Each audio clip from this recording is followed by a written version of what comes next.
Here's a Japanese experimental tank of World War II. The Type 5 Chiri was intended to be the Japanese equivalent of the Tiger tank and armed with an 88mm gun. It was impractically large, and the program was halted early in 1945 in favor of the lighter Type 4 Chito. So there you have a Japanese tank that is a heavy tank, and it says 45 tons right here. And over here it says Ordnance Tech Intelligence.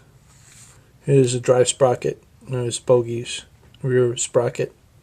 You see the turret here. So I made a drawing of this, of how I think it looks. Here's your 45-ton Japanese tank with an 88mm cannon.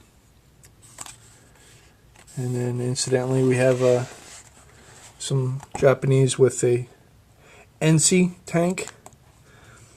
Delays in producing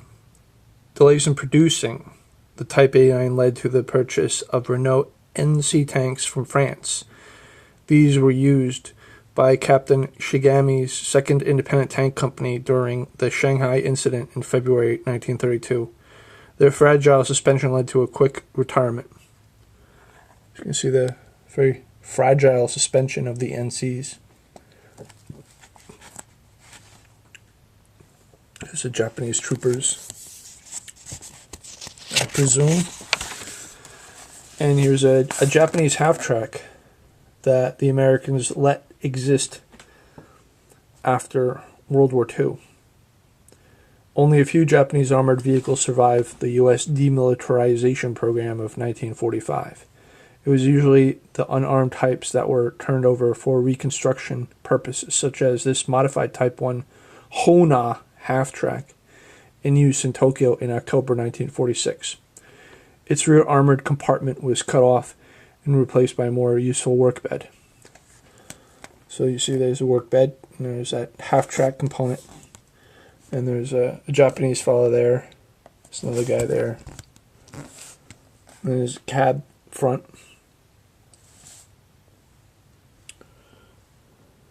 I guess that's a chrysanthemum in the front, right there. Japanese half-track.